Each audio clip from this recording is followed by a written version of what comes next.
Bonjour à tous, je vais faire un petit tutoriel Karuta parce qu'il y a beaucoup de personnes qui s'intéressent de plus en plus à Karuta et ça va être l'occasion de faire une vidéo qui recense un petit peu tout ce qu'il est possible de faire sans que j'ai à chaque fois à expliquer, réexpliquer, refaire des tutoriels. Au final, je pense que c'est la méthode la plus simple. Même un guide écrit, au final, c'est pas si interactif que ça et pas si facile à lire que ça. Donc du coup, l'objectif là de cette vidéo, ça va être de faire quelque chose d'assez complet avec des sections euh, qui seront disponibles dans la description. Comme ça, si il y a un élément en particulier que vous souhaitez découvrir sur Karuta, vous avez juste à aller dans la description et à aller directement à la timeline qui correspond bien.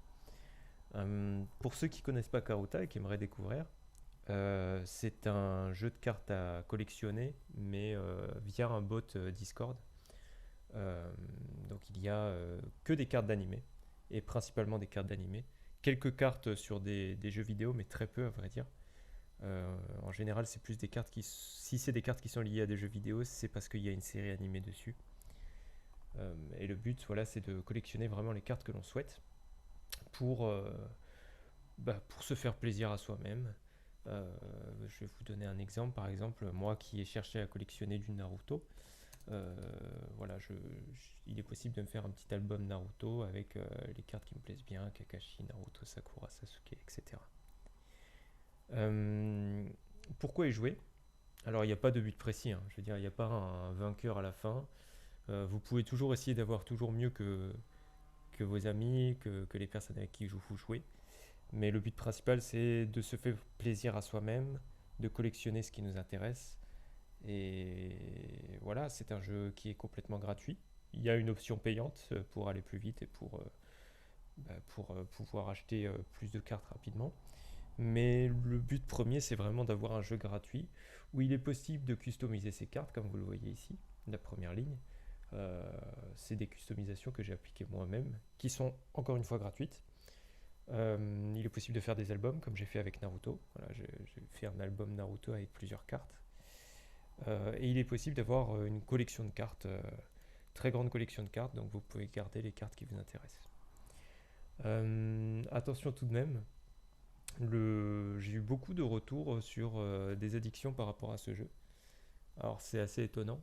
Il n'y a pas de quoi être addict au jeu, faut juste considérer ça comme un jeu. Le seul côté addictif, c'est que vous pouvez faire apparaître des cartes et vous pouvez attraper des cartes toutes les 10-30 minutes. Et donc, en général, si voilà, il y a des personnes qui vont y aller vraiment toutes les 30 minutes. Moi, je vous conseille de considérer ça plutôt comme un jeu. Quand vous voulez y jouer, vous y passez du temps. Et voilà, c'est comme tout jeu, vous pouvez y passer, plus vous y passez de temps et plus vous allez avancer rapidement. Encore une fois, il n'y a pas de, je veux dire, il n'y a pas de but ultime. Le but ultime, c'est de se faire plaisir. Donc, il n'y a pas de question d'addiction. Il n'y a pas de rentrée. Vous pouvez vous faire une rentrée d'argent, mais à vrai dire, c'est même terriblement difficile à faire. Donc, prenez votre temps pour y jouer. euh, et ne rentrez pas dans l'addiction. Si vous voyez que vous commencez à être peut-être trop addictif à ça, n'hésitez pas à faire quelque chose d'autre et à vous interdire de faire du karuta quand vous faites quelque chose d'autre. Alors pour commencer, je vais tout de suite vous expliquer ce qu'il faut faire en premier. Alors en premier, il y a une certaine inscription à faire, mais de toute façon, quand vous utilisez le bot pour la première fois, il vous dira l'inscription qu'il y a à faire. Je ne vais pas vous expliquer comment installer le bot. Si vous voulez apprendre tout ça, savoir tout ça, vous allez rejoindre le Karuta Hub, qui est le serveur principal, qui est tout en anglais. Mais il va vous expliquer voilà, les choses de base, les règles, comment jouer, etc. Pour pouvoir installer Karuta sur votre serveur, pour pouvoir jouer avec, etc. La commande de base pour faire appel à Karuta, c'est K point d'exclamation. À partir du moment où vous faites K point d'exclamation, ça va appeler Karuta. Vous avez une option préfixe, K exclamation, point d'exclamation préfixe, qui va vous permettre de modifier l'appel de Karuta. Nous, par exemple, sur notre serveur, on a changé le K point d'exclamation en K directement pour éviter de réécrire le point d'exclamation à chaque fois. Sachant qu'il y a peu peu de mots de la langue française qui commencent par K directement, ou du moins peu de phrases qui vont commencer par K. Le bot, il va pas être fait, enfin, on va pas faire appel au bot lorsqu'on va parler entre nous. Donc le K directement, c'est assez pratique. Euh, Tout d'abord, pour commencer, je vous recommande de faire khelp. Khelp qui va vous envoyer un message privé avec toutes les commandes de base. Vous avez les commandes qui permettent de mettre en place Karuta. Voilà, les permissions, le préfixe comme j'ai dit. Toutes ces commandes qui vous sont proposées, voilà, il faut faire K point d'exclamation puis la commande. Les commandes de base, les commandes relatives aux collections, puisque vous pouvez gérer votre collection. Des commandes qui sont relatives aux informations, normalement pour avoir plus d'informations à propos des cartes ou alors pour avoir des informations sur vos cooldowns, puisque la récupération de cartes et le drop de cartes, c'est-à-dire pour faire apparaître des cartes entre autres, ont un temps de cooldown. Vous avez des choses relatives aux wishlist, c'est-à-dire vous pouvez décider, définir quelles sont les cartes qui vous intéressent. D'ailleurs, je ne me l'étais pas noté dans mon petit carnet, donc je vais me le noter là, en essayant de ne pas l'oublier. Ensuite, vous avez tout ce qui est relatif à l'économie, donc vous avez des boutiques pour acheter des objets, entre autres. Tout ce qui est relatif aux échanges, ce qui est relatif au travail, mais on y viendra plutôt en fin de vidéo. Ce qui est relatif au clan, ici je n'en parlerai pas dans cette vidéo parce que c'est quelque chose que même moi je ne maîtrise pas plus que ça. C'est un système un petit peu complexe où vous avez un partage de taxes. Tout ce qu'il faut vous dire, c'est qu'il n'y a que des points, enfin, de ce que j'ai compris, il n'y a que des points positifs à rejoindre un clan, puisque à partir du moment où si vous rejoignez un clan qui est fort et qui arrive à prendre des nœuds de mine, des nœuds de ressources, vous récupérez une part de ces ressources, si vous avez plus ou moins d'importance dans ce clan. Mais je n'en parlerai pas dans cette vidéo. Et vous avez des choses relatives aux albums. Donc le khelp, voilà, ça vous envoie ce message privé avec toutes les commandes. Aussi, si vous n'êtes pas sûr à propos de la façon d'utiliser une commande, vous faites khelp, puis le nom de la commande, et Karuta va vous expliquer tout ça, tout le fonctionnement de la commande. C'est quelque chose qu'il faut toujours garder en tête parce que ça va vous permettre, quand vous avez le moindre doute, de savoir comment utiliser une commande. Donc pour commencer, les cartes, elles ont une forme bien spécifique. Je vais en prendre une à moi. On va prendre une carte. Alors là, faites pas attention à ce que je vais écrire. Voilà, c'est une commande un peu spéciale. Si le bot veut bien lancer la commande. Il n'a pas voulu. Une connexion internet un peu pourrie. Voilà. Il a voulu. Donc, je vais juste tout de suite, faites pas attention aux commandes, je vais vous présenter plutôt les cartes pour voir à quoi elles ressemblent.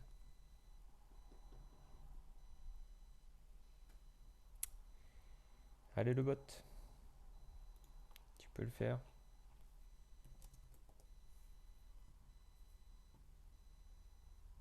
C'est étonnant d'ailleurs qu'il ait du mal à lancer, ça peut arriver. Hein. Mais là, on est plutôt le matin, donc normalement, il ne devrait pas avoir autant de mal. Voilà. Alors, une carte, elle se présente de la manière suivante. Il y a... Bon, je vais parler de ça plus tard. Alors, une carte. Une carte, elle est toujours constituée de ces éléments-là, peu importe l'édition, peu importe si elle a été customisée ou pas. Une carte, elle est composée d'un code, d'un ID. Cette ID, il va être utile pour faire appel à la carte lors des commandes, pour avoir plus d'informations, etc. La carte, elle a ensuite un nom. Donc ici, on a Tanjiro Kamado, qui fait partie de la série Demon Slayer. Donc le nom est en haut, vous avez l'image du personnage qui est juste en dessous. Vous avez la série auquel le personnage appartient, donc ici Demon Slayer, Kimetsu no Yaiba. Et vous avez tout en bas deux informations. D'une part, à droite, le numéro d'édition, qui est ici. Donc ici, il s'agit de l'édition 1. Pour le moment, à l'heure où je fais cette vidéo, il n'y a qu'une seule édition. que deux éditions, pardon. L'édition 1 et l'édition 2. Et l'édition 3, si un jour elle apparaît, n'est pas encore sortie. Et il y a un numéro de print. Le numéro de print, ça intrigue beaucoup les personnes, mais vous allez voir plus tard que ça a une certaine importance. Parce que le numéro de print correspond à, au numéro de la carte en fin de compte. Ça veut dire que avant que cette carte soit apparue sur un serveur, il y a eu 7594 autres cartes similaires à celle-ci, donc même nom, même série, même édition, qui sont apparues sur d'autres serveurs. Donc vous vous doutez que plus le print est bas et plus la carte est considérée comme rare est importante, parce que une carte qui aura un print compris entre 0 et 100 par exemple, entre 1 et 100 par exemple, ça voudra dire que cette carte fait partie des 100 premières cartes qui sont tombées dans le serveur. Alors pour certaines personnes ça n'a pas d'importance. Pour des personnes qui veulent juste collectionner les personnages qui les intéressent, à vrai dire ça n'a pas vraiment d'importance. Mais pour d'autres, surtout des joueurs très avancés, ça aura de l'importance parce que quand ils obtiendront une carte qui aura une très grosse valeur, comme ce personnage-là, mais que cette carte elle sera avec un print 25, ça sera la 25e carte à être apparue. Et bien pour ces personnes, ces joueurs avancés, ça a une très grosse valeur. Alors les cartes d'édition 1, elles ont ce cadre de base qui est grisâtre et qui est assez fade. En plus de ça, on peut voir sur les cartes une certaine qualité de l'image. Ici, la qualité n'est pas très très bonne. Et la qualité va affecter l'image. Par exemple, si je vais chercher dans ma collection une carte qui a une très mauvaise qualité, comme on va prendre une édition 1, hop, comme celle-ci, de Rock Lee. Voilà, vous voyez l'image qui est très abîmée. La qualité, vous pouvez la reconnaître grâce à ces petites étoiles. Il y a 5 types de qualité, allant de 0 à 4, avec 4 qui sont les cartes qui sont les plus belles. Si je vous prends une carte qui a une qualité au maximum, hop, on va prendre ici une carte qui n'est pas customisée, donc celle-ci par exemple. Quand vous avez une carte avec une qualité au maximum, vous avez une image qui est parfaite. Donc en général, les joueurs vont essayer d'avoir une qualité très grande de manière à avoir des belles cartes.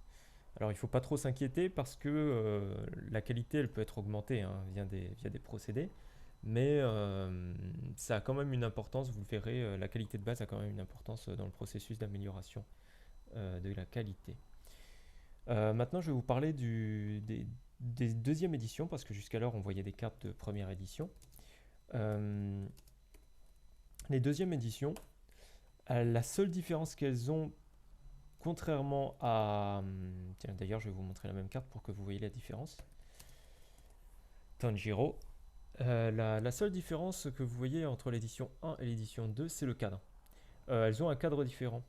Mais à vrai dire, c'est pas un élément de customisation. En fait, c'est juste les deuxièmes éditions. Il fallait qu'ils trouvent un moyen très visible de les différencier avec les premières éditions. Et du coup, ils ont juste mis un cadre un petit peu différent. Voilà, au lieu d'avoir un truc gris, c'est un autre truc gris, mais avec un petit peu de jaune au milieu. Ça ne veut pas dire qu'elles ont plus de valeur, à vrai dire. Il y en a beaucoup qui pensaient que c'était des cartes dorées, donc des cartes un petit peu rares. Non, non, c'est juste des cartes de la deuxième édition. Et elles ont le même principe que la première édition. À l'heure où je vous parle, la deuxième édition a plus de valeur que la première édition, tout simplement parce que aujourd'hui on est dans les prints 2000, à peu près 2000-2500, des cartes qui tombent en édition 2. Donc ça veut dire qu'il y a beaucoup moins de cartes d'édition 2 qui sont tombées que d'édition 1, sachant que les cartes d'édition 1 continuent de tomber dans le jeu.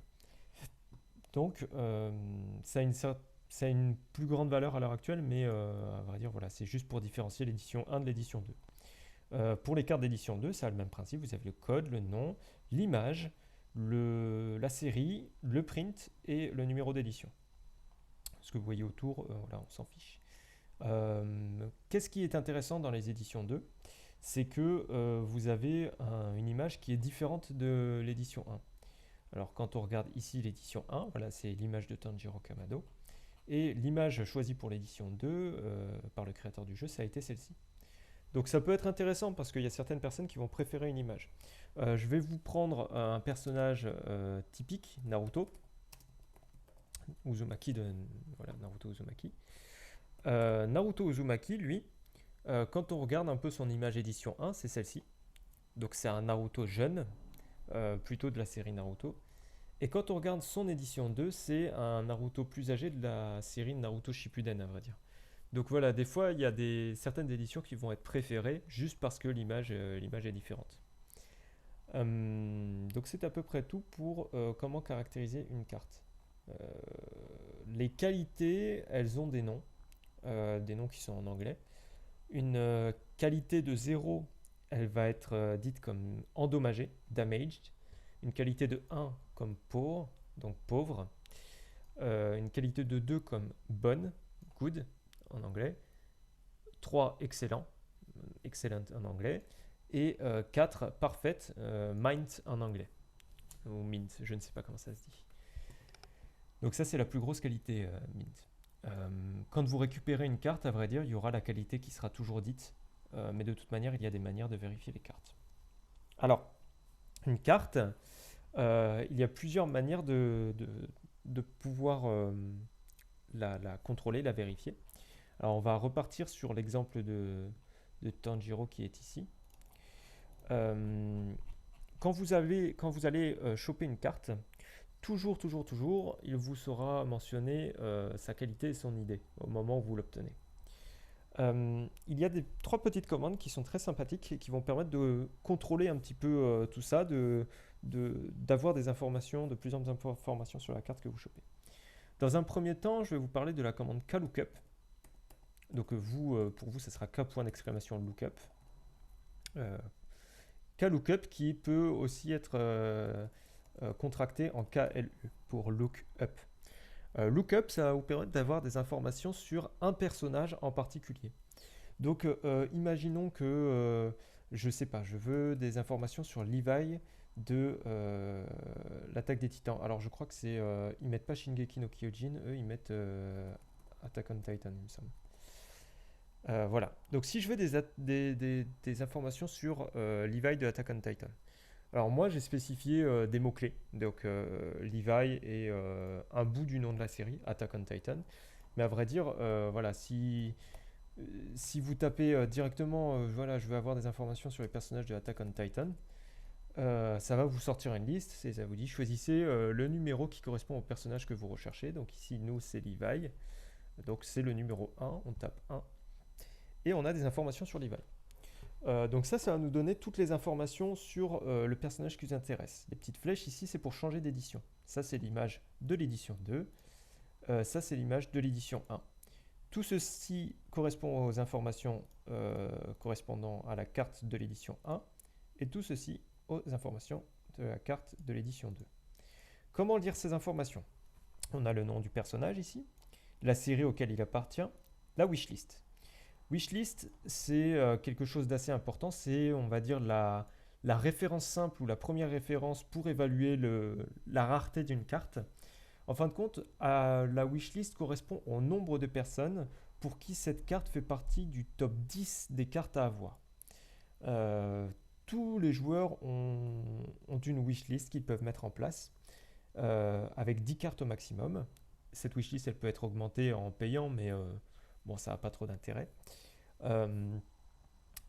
Ici, ça veut dire qu'il y a 5660 joueurs de Karuta qui ont placé Levi dans leur wishlist, donc dans les top 10 des cartes qu'ils veulent avoir. Donc, autrement dit, si vous l'obtenez, ça veut dire que potentiellement, il y a 5660 joueurs, voire plus, qui sont intéressés pour obtenir la carte. Donc, c'est comme ça qu'on évalue d'une part la valeur d'une carte. Ça va être un élément d'échange à regarder pendant l'échange, mais j'en parlerai un petit peu plus en détail dans la partie qui correspond au trade, et donc aux échanges, et comment évaluer les cartes lors des trades. Vous avez l'édition auquel correspond la carte. Ici, vous avez des informations sur la création des cartes. Donc ici, Le nombre de cartes qui sont générées en édition 1. Actuellement pour Levi, on est à 7809 cartes qui sont générées. Le nombre de cartes qui ont été récupérées. Donc vous avez 6778 cartes. Donc en gros, sur toutes les cartes qui ont été générées ici, vous en avez 1000 qui jamais ont été récupérées. Pourquoi? Parce que des fois le bot, il va... Alors des fois il y a des joueurs qui vont pas connaître le personnage, donc qui vont pas le récupérer. Tant pis pour eux. C'est pour ça que c'est intéressant de s'informer un petit peu sur les personnages, parce que vous saurez quels personnages ont potentiellement de la valeur. Vous avez aussi des drops qui sont faits par le bot directement. À partir du moment où il détecte une certaine activité dans le serveur, il va lâcher des cartes par lui-même. Et des fois, eh bien, vous avez une minute pour récupérer une carte, et des fois, bah, vous n'êtes pas là, vous êtes tout simplement en train de faire autre chose. Donc, vous ne pouvez pas récupérer la carte. C'est ce qui a dû se passer pour 1100 cartes, parce qu'il y a 1100 cartes qui n'ont pas été récupérées. Donc déjà, ça veut dire qu'actuellement, il y a que 6778 Levi. Concernant les prints, je vous ai parlé des prints, comme quoi les prints de 0 à 100 avaient plus de valeur, et 0 à 1000 un petit peu moins de valeur, et 1000 à X création beaucoup moins de valeur.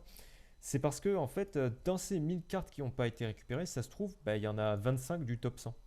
Donc au final, il n'y a plus que 75 cartes du top 100, du top 100 des prints des cartes. Donc voilà, ça donne un petit peu plus de valeur. Les cartes qui ont été brûlées. Les joueurs, ils ont la possibilité de brûler des cartes pour pouvoir récupérer des ressources. J'expliquerai par la suite. Et ici, il y a 172 joueurs qui ont brûlé Levi. Donc dommage pour eux, parce que c'est une carte qui a beaucoup de valeur. Donc 172 joueurs ont potentiellement perdu une carte qui, à l'échange, valait beaucoup plus que les ressources qu'ils pouvaient apporter lors de l'incinération. Et au final, vous avez le nombre total de cartes en circulation. Donc il y a 6606 cartes en circulation. Attention, en circulation, ça ne veut pas dire en vente ou en échange. En circulation, ça veut dire actuellement qui sont gardées. Donc là-dedans, il y a beaucoup de cartes qui vont être gardées par les joueurs parce qu'ils aiment le personnage. Donc au final, ça ne fait pas beaucoup de cartes que vous pouvez récupérer ou obtenir pour vous. Le pourcentage de claim rate, c'est le taux d'obtention. En fait, c'est le pourcentage de joueurs qui récupèrent la carte quand ils la voient dans leur drop. Vous allez voir qu'un drop propose à chaque fois 3 cartes. Ben là, ça veut dire que 87% des joueurs l'ont récupéré dans leur drop. Et il y a 13% des joueurs qui ont récupéré une autre carte que Levi, par exemple. Le temps de réaction avant la récupération. Donc en général, en moyenne, les joueurs mettent 4,86 secondes pour récupérer la carte. Je pense que au vu de la wishlist, c'est quelque chose qui va descendre de plus en plus vite parce que les joueurs vont essayer de sauter dessus directement. Vous allez voir qu'il faut réagir assez vite quand on récupère une carte. Et là, vous avez le nombre de cartes en circulation en fonction de la qualité. Donc il y a beaucoup de cartes mines. C'est pas qu'il y a plus de cartes mines qui tombent lors des drops, c'est tout simplement qu'il y a beaucoup de joueurs qui ont récupéré les cartes dans les états inférieurs et qui l'ont up parce qu'ils aiment beaucoup la carte et ils vous la voulaient dans la qualité maximale. Et ici, vous avez, alors comme je disais, les informations de l'édition 2 qui sont exactement les mêmes informations. Sauf que ça mentionne les informations sur la carte de l'édition 2, donc il y a beaucoup moins de cartes générées. Comme vous l'avez vu, il y en a 5000 de moins. Et puisqu'il y a de plus en plus de joueurs et que les joueurs ont de plus en plus de connaissances sur le jeu, vous voyez que déjà la carte a été récupérée beaucoup plus de fois. Il n'y a que 200 cartes de Levi qui n'ont pas été récupérées. Le claim rate est beaucoup plus important. Voilà, c'est ce qui va vous aider à avoir des informations sur un personnage. Mais ça ne va pas vous aider forcément à avoir des informations sur la carte. Quand vous obtenez une carte, si vous faites KLOOKUP directement sans mentionner de nom derrière, ça va vous sortir les informations sur la dernière carte que vous avez chopée. Donc c'est intéressant quand vous attrapez une carte de faire directement KLOOKUP pour savoir si elle a une certaine valeur, des fois que vous ne connaissiez pas la carte. Voilà, celle-ci par exemple, 0 wishlist, voilà, c'est pas une carte, moi je ne connais pas la série, je ne connais pas le personnage, c'est pas une carte qui va forcément m'intéresser à l'échange. Ensuite, comme je l'ai fait plus tôt, quand vous avez le code d'une carte et quand vous avez une carte, Vous pouvez faire KView, donc vous, ça sera KView, comme ça. Ou alors avec seulement un V. Le nom de la carte, ou alors si vous ne mettez pas de nom de la carte, ça vous sort la dernière carte que vous avez obtenue. Et KView, ça va vous permettre de voir voilà, un petit peu la carte que vous avez eue. Donc je ne vais pas vous montrer celle-là parce qu'il y a des éléments de customisation dessus, donc ça va un peu vous perturber. Mais par exemple, la dernière carte que j'avais obtenue, voilà, j'ai fait KView sur le code. Ça me sort le nom du code, la qualité de la carte. Des fois que vous ne l'ayez pas vu, vous ne sachiez pas encore à quoi correspond certaines qualités. Le print, l'édition, la série et le nom de la carte. Et vous voyez la carte à quoi elle ressemble. Lorsque vous faites K-Card Info ou alors KCI, plus l'idée de la carte, vous allez avoir plus d'informations concernant la carte en elle-même. Alors moi, je vais juste faire KCI pour vous montrer cette carte. Alors vous allez voir que si je mets le code, ça va faire la même chose. Si je mets le code, ça monte la carte. Si je fais KCI, vu que c'est la dernière carte que j'ai obtenue, alors là, il ne veut pas parce que j'ai fait trop vite, mais ça va me donner exactement la même chose. Alors voilà, cette carte, ça va me dire, cette carte, elle est tombée le 23 avril à telle heure sur tel serveur. Elle est actuellement obtenue par Psychatrix, elle a été attrapée par Psychatrix, et elle a été générée par Psychatrix. Elle a été obtenue dans telle condition. Ça, c'est quelque chose qui va avoir de l'importance, surtout lors des échanges, à vrai dire. Parce que lors des échanges, les joueurs ne vont pas mentionner la qualité d'origine, ils vont mentionner la qualité actuelle. Donc des fois, vous allez avoir une carte qui est excellente, et au final, quand vous allez regarder la condition, la condition, elle était pauvre de base. Et vous allez voir plus tard que ça a une importance lors de l'amélioration des cartes. Ça n'a pas trop d'importance une fois que la carte elle est au niveau maximal, parce que vous n'allez pas l'améliorer plus que ça. Mais ça aura de l'importance sur les étapes intermédiaires, parce que si vous cherchez à améliorer la carte au niveau maximal, eh bien ça aura beaucoup d'importance. Je l'expliquerai lors des étapes d'amélioration. Et le temps que j'ai mis pour attraper la carte. Donc ici, j'ai mis 2,09 secondes. Ça peut avoir de l'importance aussi. Donc là, vous avez les trois commandes qui vous permettent d'avoir des informations. KLOOKUP plus nom de personnage, qui va vous permettre d'avoir toutes les informations sur le personnage que vous recherchez. Vous allez avoir KView plus ID de la carte qui va vous permettre de visualiser la carte. Et vous allez avoir KCardInfo plus l'idée de la carte qui va vous donner plus d'informations spécifiques à la carte. Il y a un quatrième élément pour vérifier le contenu d'une carte. Je vous le donne maintenant, mais c'est KWork. Alors pour vous, ça sera KWorkInfo.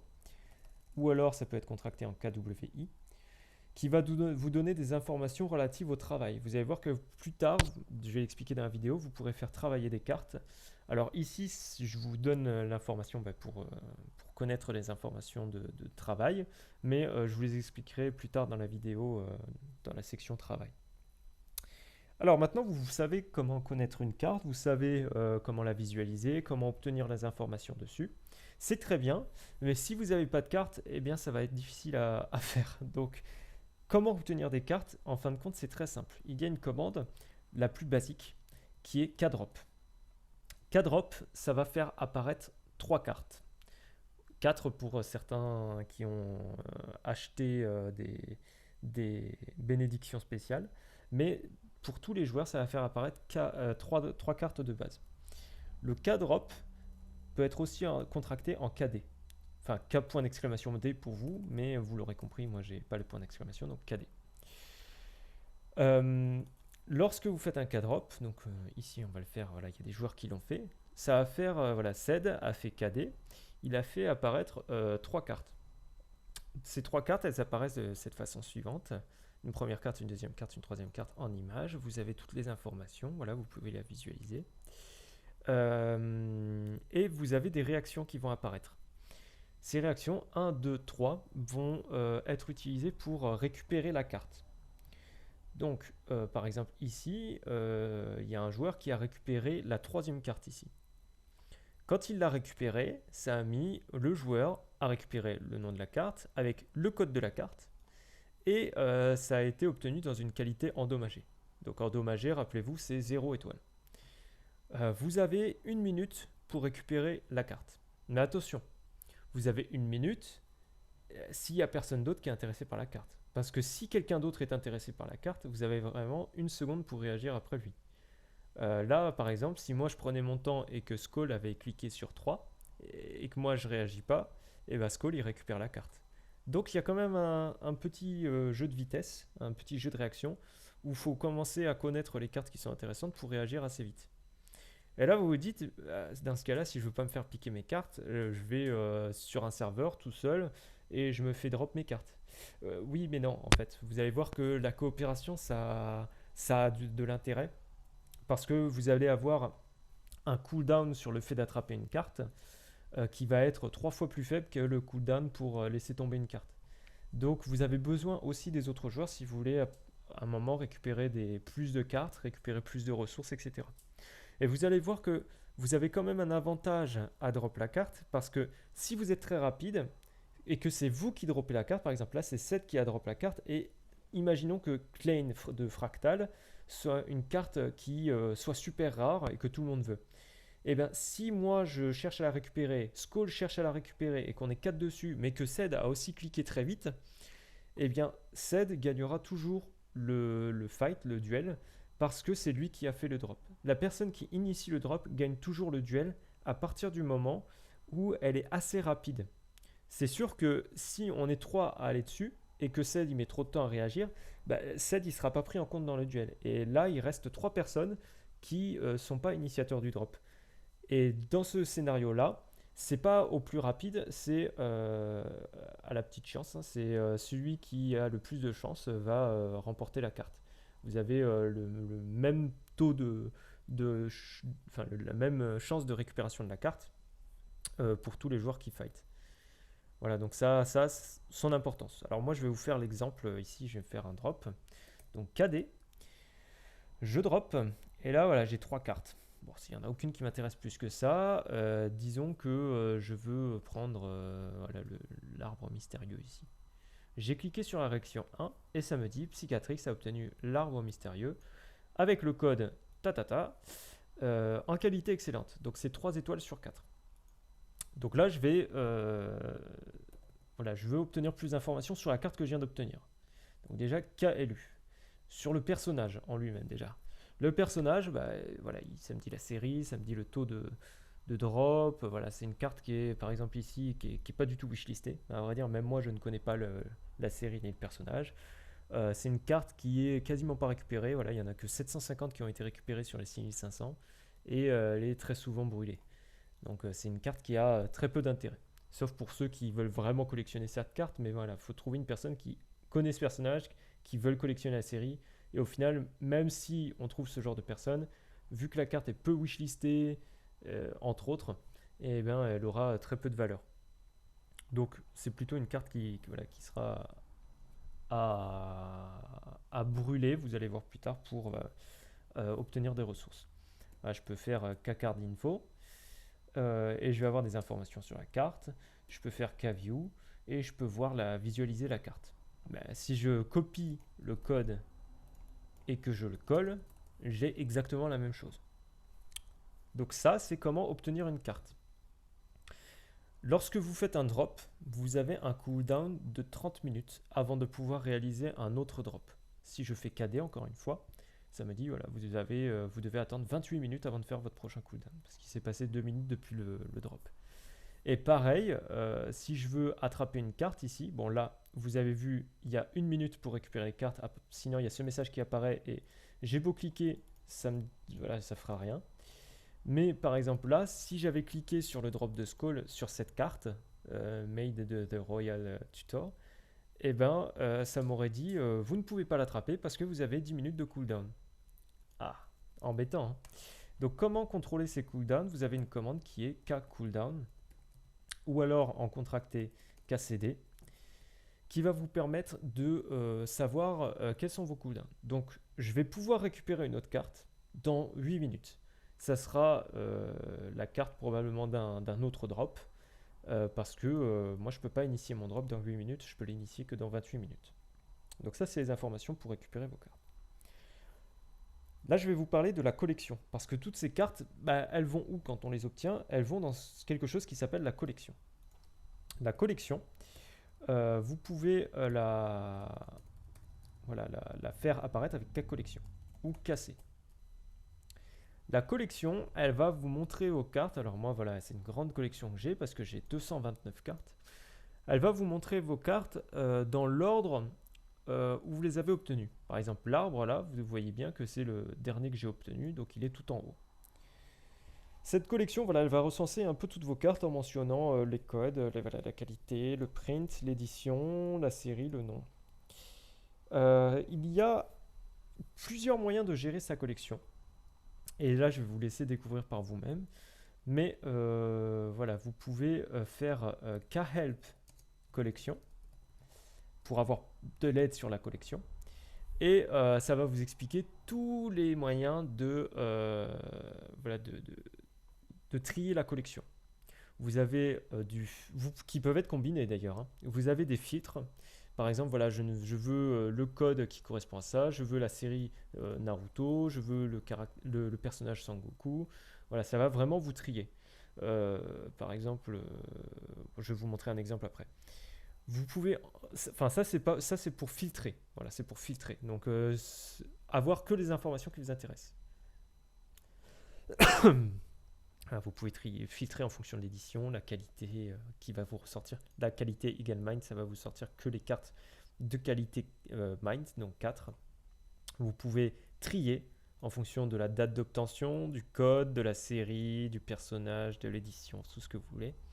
Vous pouvez faire des opérations. Par exemple, je veux toutes les séries qui ne correspondent pas à Dragon Ball. Voilà, le point d'exclamation égal, c'est qui ne correspond pas. Je veux toutes les cartes qui ont... alors, number, je suppose que c'est le print, mais je ne suis pas sûr. Qui ont un print inférieur à 150. Inférieur ou égal à 150.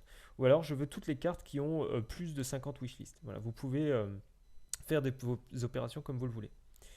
Par exemple ici, voilà, vous pouvez faire des opérations combinées. Les égales peuvent être remplacés par des 2 points. Mais je vous conseille au début, pour vous habituer, à utiliser ce formalisme-là. Là, par exemple, en combiné, la personne a dit « Ok, je veux ma collection. Dans ma collection, je veux que les cartes qui sont de la série Demon Slayer. Et dans ces cartes de la série Demon Slayer, je veux que celles qui ont plus de 50 wishlist. Et en plus de ça, pour que ce soit mieux visuellement pour moi, je veux les trier par qualité. Et puisqu'elles sont triées par qualité, je veux les trier du descending, c'est du plus grand au plus petit. Voilà, ascending, c'est pour le plus petit au plus grand. Donc vous pouvez vraiment manipuler votre collection comme vous le souhaitez de manière à... Voilà, c'est surtout utile quand vous avez une grosse collection, de manière à faire apparaître voilà, la collection de la manière que vous le souhaitez. Par exemple, moi, si je fais casser order, alors voilà, order égale wishlist, un autre type de formalisme, c'est le order pour être remplacé par un O, le égal par un 2 points et le wishlist par W. Donc casser order par wishlist, et voilà, j'ai toutes mes cartes qui sont triées par le montant de wishlist.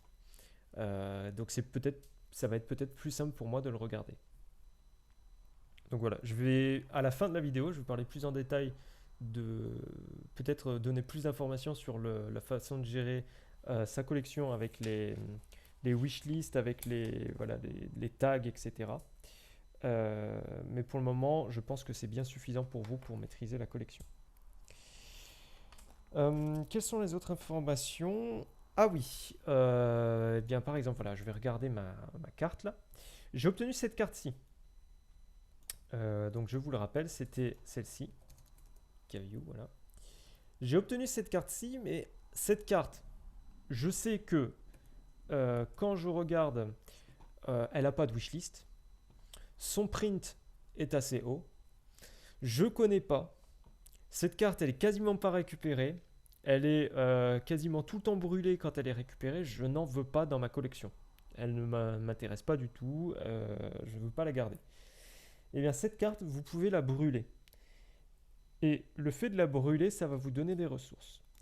La commande pour brûler une carte, c'est kburn plus ID de la carte. Et si vous faites KB, c'est la contraction. KB sans ID de la carte, ça va vous brûler la dernière carte que vous avez obtenue. Donc moi, ça va me brûler cette carte. Et là, ça me dit, quand vous brûlez cette carte, vous obtenez de l'or, donc ici 9 d'or, et vous obtenez de la poussière. À chaque fois que vous brûlez une carte, vous obtiendrez une poussière de la qualité qui correspond à la carte au moment où vous la brûlez. C'est-à-dire que, voilà, ici je l'ai obtenu dans la qualité excellent, donc j'ai obtenu une poussière de qualité excellent. Donc vous cliquez soit sur X pour annuler, soit sur le petit feu pour brûler la carte, et ça me dit cette carte a bien été brûlée. Alors, ces petites poussières, etc., cet or, il va vous servir pour plein de choses. Dans un premier temps, avant de vous expliquer tout ça, ces cartes, elles vont aller où? Elles vont aller dans votre inventaire.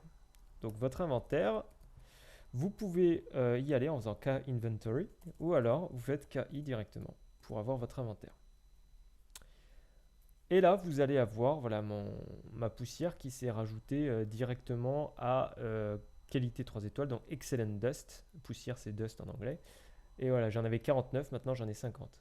J'avais 1479 or, j'en ai 1488. Donc, c'est une manière de récupérer des ressources et de l'or. L'or va vous servir à acheter des choses, à acheter des améliorations de cartes, ce genre de choses. Et la poussière va vous servir aussi pour les améliorations de cartes. Alors, je vous ai un peu parlé de comment évaluer une carte, donc je ne vais pas rentrer plus en détail pour vous, mais déjà vous avez pas mal d'informations. Je vous conseille quand même dans un premier temps, on va dire de vous faire la main pour récupérer les cartes, etc. Donc on va dire récupérer une trentaine de cartes. Et après, vous les brûlez, celles qui ne vous intéressent pas. C'est un processus qui peut être un peu long. En fin de vidéo, je vous expliquerai un processus plus rapide pour brûler vos cartes. Mais je vais... voilà, il faut peut-être brûler un petit peu plus tard parce que le risque, c'est que vous ne compreniez pas bien comment évaluer une carte au début et que vous brûliez des cartes qui ont un très grand intérêt. Donc je vous l'ai dit quand même, comment évaluer une carte. Eh bien, vous avez le numéro de print, s'il est très bas, c'est qu'il est intéressant. Vous avez l'édition, vous avez la wishlist, qui est le premier élément pour évaluer une carte. Si personnellement, au début, à chaque fois qu'un personnage avait au moins un de wishlist, je le gardais. Maintenant, à l'heure actuelle, je ne garde que les personnages qui ont au-dessus de 10 wishlist. Ou alors, je garde des personnages qui n'ont pas de wishlist, mais qui sont dans des séries intéressantes, connues. Par exemple, il y a beaucoup de personnages de Dragon Ball, de One Piece, de Naruto, qui ont peut-être très peu d'intérêt aux yeux de beaucoup de gens, mais pour ceux qui collectionnent cette série en particulier, ça aura un certain intérêt. À quoi vont servir ces dusts? Eh bien, je vous l'ai dit, ça va servir au processus d'amélioration. Donc, le processus d'amélioration, comment eh bien, aller en chercher? Vous devez avoir accès à la boutique. Donc, pour avoir accès à la boutique, vous faites K.shop ou la contraction KS. La boutique, elle va vous donner beaucoup d'informations. Ah, peut-être pas KS en fin de compte. K-shop. Hop, ouais, c'est des K-shop. Donc pas KS. La boutique, elle va vous donner beaucoup d'informations. Donc elle va vous donner les éléments pour améliorer vos cartes, les cartes upgrade. Donc une carte, elle peut être améliorée au niveau supérieur. À chaque fois, il va falloir améliorer au niveau supérieur. Donc le plus bas, de niveau 0, voilà, si vous voulez passer une carte une étoile, eh bien, il vous faudra 5 poussières de qualité une étoile, donc les pour dust, voilà, que vous obtenez en brûlant des cartes une étoile, et 5 hot gold. Et quand vous faites cela, eh bien, vous aurez la possibilité de monter un personnage à l'amélioration supérieure avec un pourcentage de chance de 80%. Et vous voyez que plus vous essayez de l'améliorer au niveau supérieur, et plus le taux de réussite diminue. Donc il est plus dur de faire monter une carte de excellent à Mind que de faire monter une carte de poor à good, par exemple. Vous n'aurez que 50% ici. Et là, vous avez une petite phrase qui est très importante et qui fait mention à ce que je disais sur la qualité originale lorsque vous récupérez une carte. C'est que dans le cas d'un fail, la qualité de la carte est restituée à sa qualité d'origine, sa condition d'origine. Donc imaginons, je veux monter ma carte qui est de basse qualité. Donc ici, on va prendre par exemple Cowboy Bebop, Spike Spiegel, je ne sais pas comment ça se prononce, qui est de qualité 0. Eh bien, il va falloir que je la monte de qualité 0 à qualité 1. Donc j'aurai 80% de chance de réussite. De qualité 1 à qualité 2, j'aurai 70% de chance de réussite, etc. Et imaginons, je réussis à la monter à excellent, donc 3 étoiles, et maintenant je veux la monter en mind. Et là, je paye mon coût, donc 500 gold, ce qui est un coût non négligeable, 5 Mindus, qui est un coût non négligeable aussi, j'ai 50% de chance, et je rate. Et bien à ce niveau-là, si je rate, ma carte, elle retombe à 0 étoile. Et je dois tout recommencer. Donc là, vous comprenez que plus une carte intéressante aura une qualité faible, et plus ça sera difficile de la monter au niveau maximal. Donc, voilà, pour les échanges et pour évaluer une carte, eh bien, la qualité, ça aura peut-être une certaine importance. Donc moi, je vais vous montrer comment améliorer une carte, parce que j'ai quelques ressources, donc on va en profiter. Alors, voyons, je vais améliorer une carte de la série. J'ai cherché dans ma collection une carte de la série High School DxD. Voilà, donc là j'ai mis un mot-clé DxD parce qu'il y a très peu de séries qui ont DxD dans leur nom, donc ça suffira pour trouver. Et je souhaite voilà, trier pas par wishlist, mais par qualité, pour essayer de trouver celle que je dois encore monter. Donc je fais ça, et ici on a une carte, voilà, on a Xenovia Carta, qui est 3 étoiles et qui est à monter. Moi je vais d'abord essayer de monter celle-ci. Donc je vais essayer de monter, hop, Rias Grimory, édition 1, qui est actuellement en good. Donc en good, eh ben, il faut récupérer et acheter une amélioration excellente pour monter une carte en excellent, de good à excellent. Si je regarde un petit peu des informations sur cette carte, elle a été droppée en qualité good de base. Donc je sais que si ça rate, ça reviendra à 2 étoiles, dans tous les cas. Alors allons au shop récupérer une qualité excellente. Donc pour une qualité excellente, il faut 5 poussières 3 étoiles et 250 gold. Est-ce que j'ai ça déjà? On va regarder. J'ai assez de gold et j'ai assez de poussières excellentes. Donc du coup, je vais acheter cette amélioration. Donc pour acheter cette amélioration, il est écrit K buy excellent upgrade. Hop, donc je copie-colle à la limite si je veux pas m'embêter. Et ça va me proposer l'achat. Donc vous allez gagner un upgrade excellent, mais vous allez perdre 250 gold et 5 poussières 3 étoiles. Allez, c'est parti, on fait ça. Donc maintenant, l'amélioration est dans mon inventaire. J'ai bien cette amélioration excellent. Comment on fait pour utiliser cette amélioration? On va faire K-use excellent upgrade. Et là, ça me dit hop, card upgrade, Psychatrix, écrivez le numéro du code de la carte que vous voulez améliorer. Cette carte doit être en qualité bonne pour pouvoir être améliorée. Donc je vais retourner sur ma carte, je double-clique sur le code. Sur PC c'est plus simple, parce qu'en plus sur portable, les L et les I se ressemblent sur les codes de carte. Donc c'est les L et les 1 qui se ressemblent sur les codes de carte, donc c'est un peu compliqué. Sur PC c'est toujours plus sympa à faire. Je vais coller le code de la carte. Ça me dit votre carte va être upgrade de good à excellente. Si ça fail, ça revient à son état d'origine et vous avez 60% de chance de réussir. Donc je teste et j'ai réussi. Donc maintenant, on va un peu regarder. Hop. On va un peu regarder et on va voilà, la carte, quand je fais une visualisation, elle est en qualité excellente. Eh bien on va continuer, on va essayer de l'améliorer en qualité mind. Ah mince, j'ai pas assez de poussière Mind. Eh bien, là, il y a quelque chose d'intéressant, c'est que les Damage Dust, dont je parlerai bien plus tard, et les Mind Dust, elles sont achetables. Elles sont achetables, c'est les deux seuls types de poussière qui sont achetables.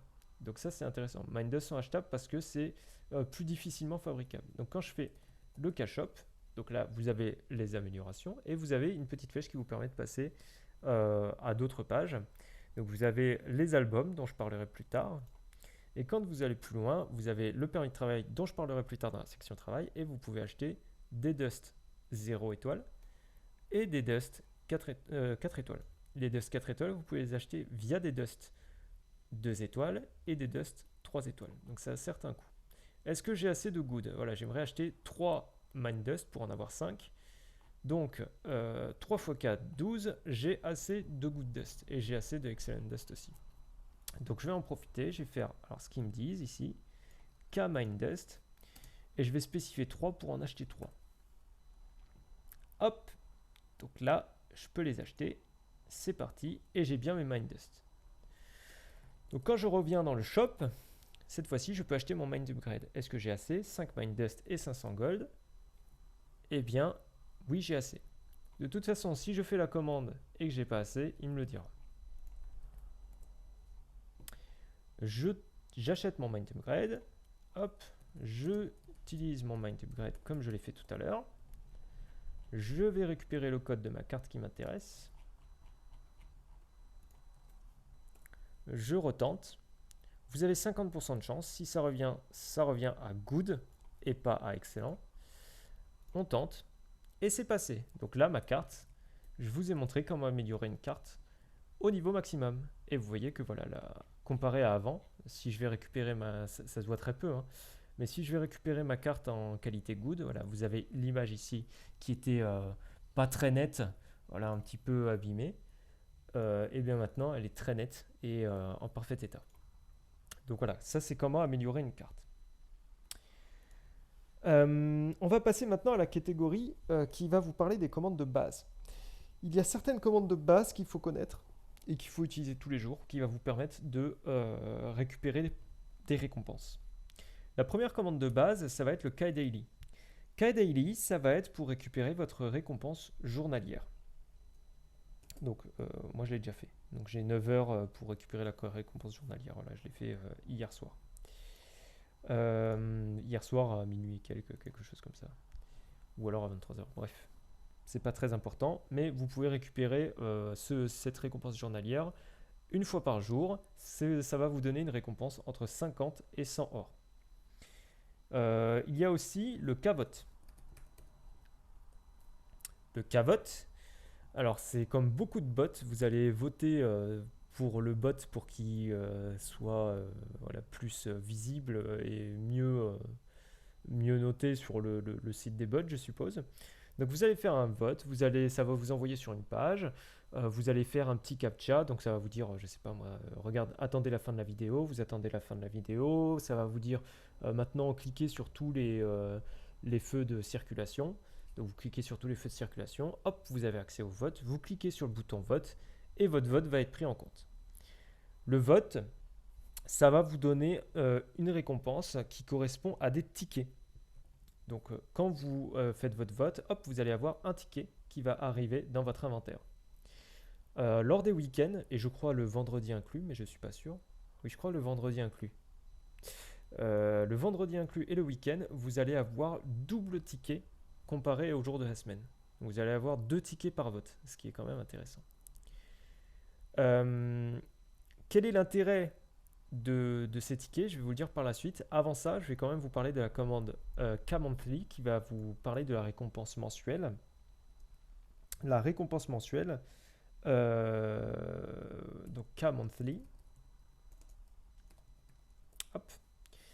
Ça va vous mentionner en fait combien de votes vous avez fait dans le mois.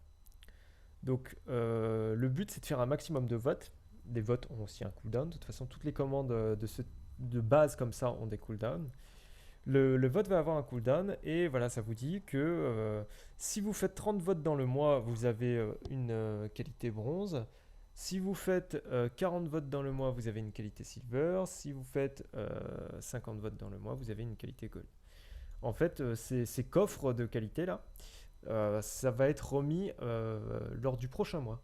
Le prochain mois, vous pourrez récupérer ce coffre de bronze, argenté ou doré, et ça va vous donner plein de petites récompenses sympathiques. Euh, voilà, les récompenses changent tous les mois, donc je vais pas pouvoir vous dire exactement ce qu'il y a dans ces récompenses. Moi, le mois dernier, par exemple, j'ai fait 40 votes, donc j'ai eu une récompense argentée. Ici, j'espère pouvoir obtenir une récompense dorée avant la fin du mois. Euh, Sinon, que dire de plus sur ces récompenses? Pas grand-chose. Sur toutes les commandes de base, il y a des cooldowns. Et ces cooldowns, ils sont assez importants à connaître. Donc vous ne pouvez pas les vérifier avec la commande KCD, parce que la commande KCD, ça va juste vous mentionner voilà, le fait d'attraper une carte et le fait de faire apparaître une carte. Mais vous pouvez les faire apparaître avec la commande KRM. RM pour KRemind, il me semble. Oui, ça doit être ça. Voilà, KRemind. Ça vous mentionne tous vos cooldowns pour le coup. Pas que vos cooldowns de grab et de drop, mais tous vos cooldowns. La récompense journalière, le vote, les drops, le grab et le work, donc le travail. Mais le travail, j'en parlerai plus tard. Euh, Lorsque vous faites cette commande, vous avez les petites cloches qui sont barrées. En fin de compte, les petites cloches, pour les activer, c'est les reminders. C'est pour quand vous les activez, vous allez avoir votre commande lorsqu'elle est disponible qui va être mentionnée par MP. Par exemple, mon grab, voilà, je ne sais pas si vous l'avez vu tout à l'heure, mais il s'est rendu disponible. Donc par message privé, Karuta m'a dit hop, ton grab est maintenant disponible. Et si vous activez ça, ça va faire pour toutes les commandes. Donc comment faire? Vous faites KRemind et juste derrière, vous mettez le nom de ce que vous voulez rappeler. Donc ici, grab, daily, vote, drop, work. Donc si je mets KRemind grab, voilà, de base, vous êtes comme ça. Le temps de restriction. Donc vous êtes comme ça, voilà, votre grab, il est coché. Vous faites KRM grab. Et en faisant KRM grab, eh ben, ça va vous activer la cloche. Et vous recevrez une notification à chaque fois que votre commande de base est disponible. Voilà. Vous pouvez faire la même pour le daily, le vote, etc.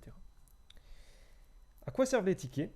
Parce que j'ai dit que tout à l'heure, avec les votes, on obtenait des tickets. Alors les tickets, ils ont deux utilités. La première utilité, c'est que vous avez un ticket shop.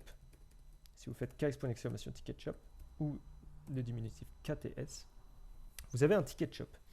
Le ticket shop, c'est ce que vous pouvez acheter avec les tickets. Donc vous pouvez acheter des extra grab, c'est-à-dire que ça vous autorise à attraper une carte quand votre commande de base pour attraper une carte est en cooldown.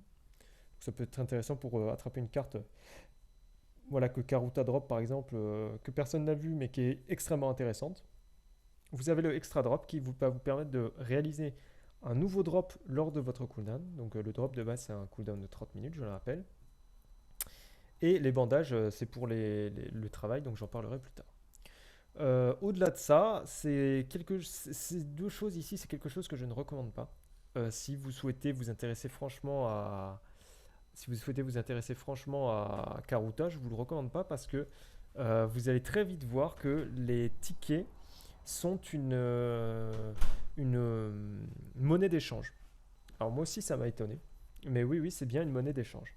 Si je vais dans le hub principal et que je vais dans les trending ads, donc les annonces d'échange, vous allez voir que la plupart des annonces d'échange, en fait, voilà, les gens mentionnent des tickets. Ils disent, voilà, là, si vous voulez, justement, on en parlait tout à l'heure, Levi, lui dit, si vous voulez Levi, alors c'est marrant parce qu'il ne met pas le même montant entre son annonce et son pseudo, mais il dit, si vous voulez Levi, voilà, ici, je vous le vends, Forcel, je vous le vends pour 45 tickets. Donc là, vous vous dites, ah, mais en fait, si j'économise mes tickets et que je joue juste dans le temps, à force d'attendre et à force d'être patient, bah, je peux obtenir Levi si je veux, même si je le drop jamais. Et ben c'est exactement ça. Vous pouvez obtenir les cartes qui vous intéressent à force de patience et en économisant des tickets, en faisant des votes. Donc là, je vous ai fait vraiment la base pour connaître toutes les fonctions de Karuta. Donc si vous voulez vous arrêter là, vous pouvez.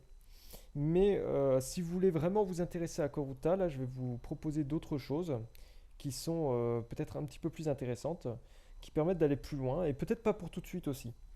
Euh, Parce que là, je vais vous parler du travail, et en fin de compte, le travail, c'est selon moi quelque chose qui est à faire le plus tôt possible, mais c'est aussi quelque chose à faire pour moi quand vous avez au moins 5 cartes qui ont plus de 100 d'efforts. Parce que là, pour le travail, il va y avoir l'effort qui va rentrer en compte.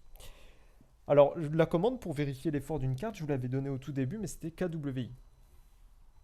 Donc KWI, voilà, ça me donne l'effort d'une carte. Par exemple, celle-ci, elle a 4 d'effort. Donc typiquement, c'est pas une bonne carte pour le travail. Si je vous prends une carte qui est bien pour l'effort, par exemple, je vais vous prendre cassé. Donc j'ai cherché dans ma collection une carte, enfin je vais trier mes cartes en fonction de l'effort, EF pour effort. Et ben voilà, typiquement j'ai Minato Namikaze ici, qui est customisé. Donc c'est quelque chose voilà, qui rajoute de l'effort, mais bon, j'en parlerai un peu plus tard. Donc Minato Namikaze, quand je fais K-Work Info, parce que KWI c'est pour Work Info, ou Worker Info, je sais plus. KWI, le code de ma carte. Voilà, j'ai Minato qui est customisé, et il a énormément d'efforts. Et là, c'est une carte qui commence à être vraiment intéressante pour pouvoir faire du travail.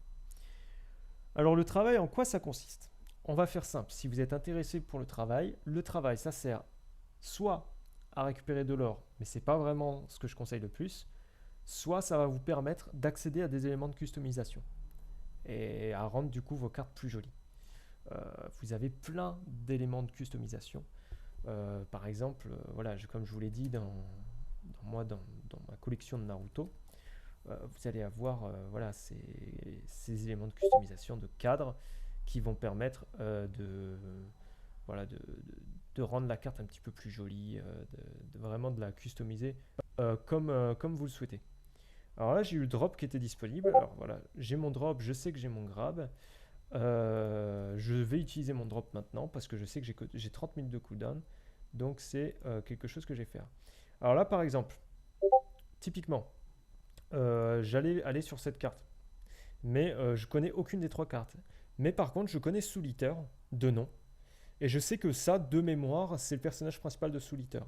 Donc je suppose qu'il a un certain intérêt et qu'il va être wishlisté. Si vous n'êtes pas sûr et qu'il n'y a pas beaucoup de monde sur votre serveur pour le moment, vous pouvez toujours faire KLOOKUP, Black Star, voilà, Soul Eater, voilà, les mots-clés quoi. Et vous pouvez aller chercher des informations sur ce personnage à l'avance avant de drop, avant de grab. Mais sachez que si vous faites ça et que quelqu'un grab avant vous, bah, vous perdez le grab. Alors là par contre c'est très dommage parce que je l'ai eu en qualité endommagée. Mais on va quand même regarder avec KLOOKUP ce qu'il en est. Et voilà, c'est une carte qui a 84 wishlist, donc qui est plutôt intéressante. Alors moi je vais faire ça, hop, mais ça ne sera pas pour vous tout de suite. Donc voilà, le travail peut faire accéder aux éléments de customisation, comme ceci. Donc le travail. Dans un premier temps, comment ça marche? Le travail, vous pouvez tous avoir accès à votre job board. Job board. Donc vous pouvez faire le raccourci KJB. Le job board, ça se présente ainsi. Ça vous mentionne l'utilisateur. Contribution, au début, vous allez avoir contribution de 0. Vous allez avoir aucune carte de placer. Et vous allez avoir tout ceci vide, les 5 emplacements vides. Et ici, les 5 petits emplacements vides. Le travail, en fait, ça va être une commande à faire avec un cooldown de 12 heures, donc en général 2 fois par jour. Et c'est quelque chose qui va vous permettre de récupérer des ressources. Ces ressources, elles vont être utilisées pour créer des éléments de customisation plus tard. Il y a plusieurs types de ressources. Donc, quand vous faites K-Nodes ou le diminutif KN, vous allez avoir à toutes les ressources disponibles. Il y a 16 types de ressources et une 17e qui correspond à l'or. L'or, c'est un peu particulier parce que oui, vous pouvez récupérer de l'or via le travail. C'est quelque chose dont la taxe ne changera jamais et qui sera toujours à 50% de taxe. Donc voilà, c'est quelque chose qui ne sera jamais modifié. Si vous voulez, vous pouvez récupérer que de l'or avec vos workers. Ce n'est pas quelque chose que je conseille parce que la taxe est assez importante. Donc vous ne récupérez que la moitié du travail de vos cartes en fait. Et vous avez d'autres petites ressources. Cette commande KN, elle est intéressante parce qu'elle permet de voir à l'heure actuelle quelle est la ressource sur laquelle est fixé le moins de taxes. Et donc de savoir si vous allez être beaucoup taxé lors de la récupération de cette ressource. Et vous avez à droite les clans qui gèrent cette ressource à l'heure actuelle. Mais ça, j'en parlerai pas, c'est plutôt dans la catégorie clan, c'est quelque chose d'un peu plus compliqué à expliquer. Ce qu'il faut savoir, c'est que ça change très souvent. Donc à chaque fois que vous réalisez du travail, il faut checker pour savoir quelles sont les ressources qui ont le moins de taxes. Moi, ce que je conseille, c'est plutôt de viser les ressources qui ont le moins de taxes possible. Donc par exemple, moi là, si je veux viser, je veux ici en fait, on peut mettre un emplacement aux emplacements, la ressource qui nous intéresse. On peut mettre des ressources différentes selon les emplacements, mais c'est vraiment pas commun de faire ça. Vaut mieux cibler la même ressource sur tous ces emplacements. Donc là par exemple le sel, moi je veux placer sur mes emplacements de ressources, je veux cibler le sel. Et bien ce que je vais faire, c'est que je vais mettre kJobNode ou alors le diminutif kJn, salt parce que je veux viser le sel, donc c'est du salt. Et je veux les mettre aux emplacements, si je veux le mettre à l'emplacement A, je vais faire cette commande. Et je vais dire je vais le mettre à l'emplacement A. Moi je veux le mettre à tous les emplacements. Donc je vais mettre A, B, C, D, E. Voilà, tous les emplacements. Si vous voulez mettre que à AB, vous pouvez mettre AB. Voilà. Quand je mets à tous mes emplacements, voilà, ça me dit ça a bien été assigné. Et maintenant, quand je vais vérifier mon job board, hop, j'ai bien du sel. Voilà, c'est la forme microscopique du sel, hein, mais c'est du sel. Vous, si vous faites ça, vous n'allez pas avoir de carte toujours ici. Donc vous allez avoir vos nœuds qui vont être, Cascoman qui monte son job board aussi, vos nœuds ici. Pour placer une carte, eh bien, vous pouvez regarder dans votre collection les cartes qui ont de l'effort. Casco, il n'est pas content parce qu'il y a un de ses travailleurs qui a été blessé, mais je vous l'expliquerai par la suite. Alors, dans les cartes qui ont de l'effort, voilà, je ne sais pas moi, je veux remplacer mon Kakashi ici. Voilà, j'ai Kakashi qui est ici. Et voilà, dans l'emplacement B, je veux mettre une carte. Donc pour cela, je vais faire kJobWork, Job Worker. Je vais mettre l'emplacement, je crois que c'est dans cet ordre. Puisque j'ai un doute, hop, je vais chercher des informations, khelp, la commande, et ça me dit d'abord c'est Job Worker, ensuite c'est l'emplacement, et ensuite c'est le code de carte. Voilà. Kakashi est dans l'emplacement B. Je vais faire kJobWorker B, le code de la carte. Et hop, ça me dit la carte a été assignée à l'emplacement B. Quand je vais vérifier mon job board, maintenant j'ai bien la carte que j'ai sélectionnée à mon emplacement B. C'est comme ça que vous mettez des cartes à vos emplacements. Donc je vais remettre Kakashi parce qu'il a plus d'efforts, donc ça m'intéresse beaucoup plus. Parce que vous allez voir que l'effort a un certain intérêt dans le travail. Job board et ici.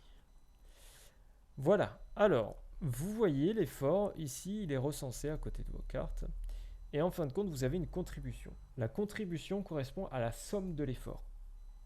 Donc si vous faites 276 plus 298 plus 345 plus 273 plus 329, vous allez avoir 1521.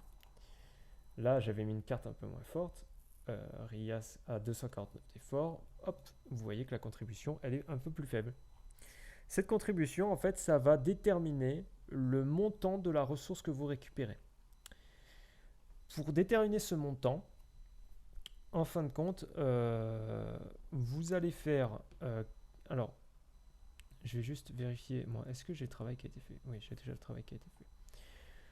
Vous allez faire la contribution. En fait, ce que vous récupérez, ressources récupérées, c'est égal à la contribution moins la taxe multipliée par la contribution.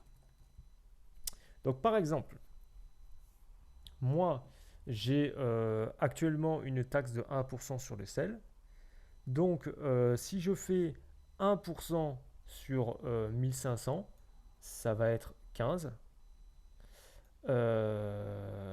Hop, oui, ça va être 15.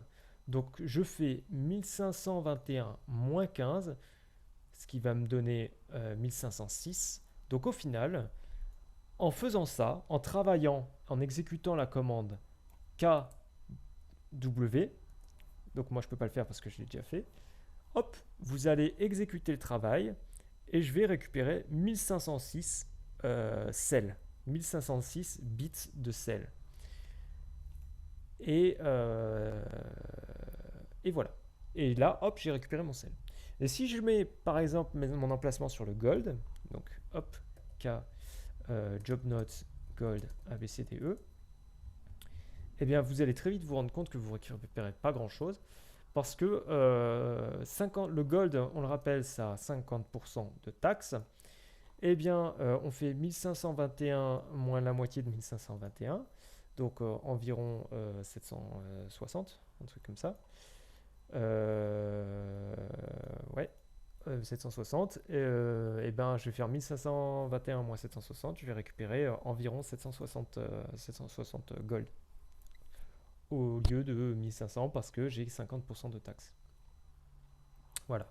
Donc moi je vais me remettre sur le sel parce que c'est ce qui m'intéresse. Les bits que vous obtenez, enfin les gold que vous obtenez vont dans votre inventaire, dans la catégorie gold, et les bits que vous obtenez vont dans la catégorie bits, kbits, donc vous faites ou kbi pour avoir tous les bits que vous avez. Donc moi par exemple, voilà, au fil du temps, j'ai récupéré 5999 sucres, je crois que c'est de la laine, du fer, des os, du quartz, voilà, plein de ressources différentes. Donc ça, c'est comment récupérer les ressources. Attention cependant, quand vous travaillez, vous avez une certaine chance que votre travailleur se blesse. Les chances, elles sont les suivantes. Les chances sont les suivantes. Voilà, vous avez 67% de chances lors du travail qu'il n'y ait aucun travailleur qui soit blessé, 27% qu'il y en ait un qui soit blessé au pif, 5% qu'il y en ait deux qui soient blessés, et voilà, ça baisse ensuite, les pourcentages baissent. Et qu'est-ce que ça fait quand un travailleur il est blessé? C'est embêtant, parce que quand un travailleur il est blessé, ça va directement impacter son effort. Alors, moi je vais chercher par exemple pour vous un travailleur qui est blessé, donc je vais chercher dans ma collection, je vais mettre injured yes. Et là, ça me sort des travailleurs qui sont blessés. Hop. Alors, pour vous montrer vraiment la preuve comme quoi ça impacte l'effort, je vais vous montrer celle-ci. Donc celle-là, elle est vraiment customisée et tout. Elle a un effort qui est normalement, je sais pas moi, au-dessus de 300. Parce que elle a des points d'intérêt, etc. et qu'elle est customisée. Eh bien, quand je regarde son effort actuellement, puisqu'elle est blessée, on sait qu'elle est blessée parce qu'elle est barrée, son nom est barré. Puisqu'elle est blessée, eh bien, son effort actuellement est réduit à 62. Voilà, vous avez Wellness qui est à moins 185. Vous avez une chance aléatoire que votre travailleur soit blessé entre 1 et 30 jours. Attention, c'est 1 et 30 jours réels. Voilà. Donc, vous avez vraiment un mois pour pouvoir réutiliser celui-là pour que vraiment elle soit intéressante. Il faut vraiment que j'attende 8 jours. Et là, on va s'intéresser un petit peu plus à toutes ces caractéristiques que je vais vous expliquer. Alors, est-ce que je vous l'explique tout de suite? Ouais, je vais vous l'expliquer tout de suite. Alors, en fin de compte, ici, donc on va prendre une carte de base qui n'a pas d'élément de customisation, mais qui est quand même intéressante au niveau de l'effort. Hop, je vais carrément aller plus loin. Je vais dire que je veux les cartes qui n'ont pas de frame, donc frame no, et qui ont et je veux les trier en fonction de l'effort. Hop, donc j'ai par exemple cette carte ici. Donc elle n'a pas de cadre, hein. Je vous rappelle que c'est une édition 2, elle n'a pas de cadre. Celle-ci, je l'ai et elle a 213 d'effort de base, sans élément de customisation. Il y a plein de petits éléments ici qui vont faire en sorte que oui ou non, vous améliorez l'effort avant même de récupérer la carte. Déjà, vous avez la valeur de base qui reste inchangée. Cette valeur, alors on va se prendre ceci ici qui va expliquer. Cette valeur de base, elle est basée sur le taux de valeur qui est brûlé. Plus une carte va être brûlée, et plus sa valeur de base en tant que travailleur va être diminuée. Donc en général, voilà, c'est vraiment sur les cartes intéressantes que vous allez avoir des valeurs d'effort qui sont plus hautes. Ensuite, vous avez Dropper qui est ici. Dropper, ça va indiquer si c'est vous ou non qui avez droppé la carte. Si c'est vous qui avez fait dropper la carte, vous aurez une valeur de drop sur votre carte. La même, Grabber, si c'est vous qui avez attrapé la carte, vous avez une valeur de Grabber. Par exemple, sur les cartes qui sont échangées, faites attention, si vous voulez échanger des cartes pour essayer d'obtenir des travailleurs, et bien si par exemple je cherche à échanger cette carte, et bien un Cascoman parce que cette carte l'intéresse, et ben lui, quand il regardera l'effort de sa carte, cette valeur de dropper et cette valeur de grabber iront à 0, et du coup la carte elle se retrouvera à 195 d'effort au lieu de 213. Toughness, c'est basé sur le nombre de personnes qui se battent pour obtenir la carte. Ah! Et là, on se dit, ah! Mais en fait, c'est pour ça qu'il me disait tout à l'heure que ça n'avait pas d'intérêt de se drop des cartes tout seul. Parce qu'en fait, si je drop sur mon petit serveur là, sur un serveur solo la carte et que je suis tout seul à me battre pour cette carte, et ben déjà en plus, je sais que si je la drop, c'est moi qui l'aurai obligatoirement si je suis assez rapide. Si je suis tout seul pour me battre pour cette carte, et déjà la valeur de toughness elle est à 0. C'est exactement ce qui est arrivé à cette carte, puisque cette carte, il n'y a personne qui s'est battu dessus. Donc la valeur est à 0. Et si j'ai d'autres personnes qui se battent pour la carte, et direct, cette valeur elle augmentera. Et du coup, l'effort augmentera. C'est pour ça qu'il y a des gens qui vont drop dans les serveurs principaux pour essayer d'augmenter cette valeur d'effort.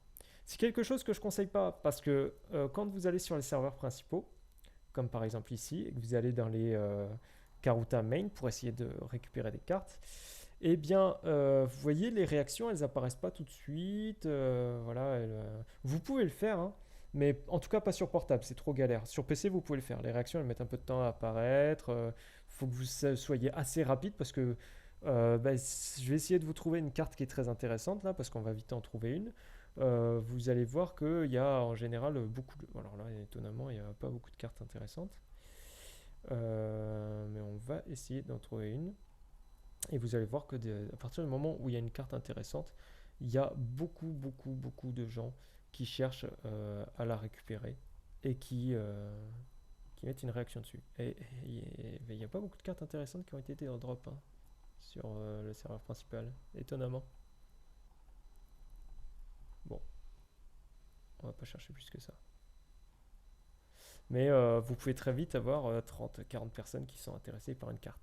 Et donc faire monter cette valeur de toughness. Vous avez ensuite quickness, c'est plus vous êtes rapide et plus la valeur sera haute. Par exemple là, la quickness est A, donc elle n'est pas S, c'est-à-dire que j'étais pas le plus rapide non plus pour attraper cette carte. J'ai pas cliqué instantanément où la réaction est apparue. J'ai mis un tout petit peu de temps. Si on regarde la carte, j'ai mis, hop, on va essayer d'arrêter ça. J'ai mis 1,49 secondes. Voilà, 1 seconde 49. Donc 1 seconde 49 et j'ai quickness A. Et j'ai pas un quickness qui est au max. Maintenant, si on regarde la vanité, c'est basé sur le print number. Ah, et voilà une raison de plus pourquoi le print est intéressant. Parce que plus le print est bas et plus la valeur de vanité va augmenter.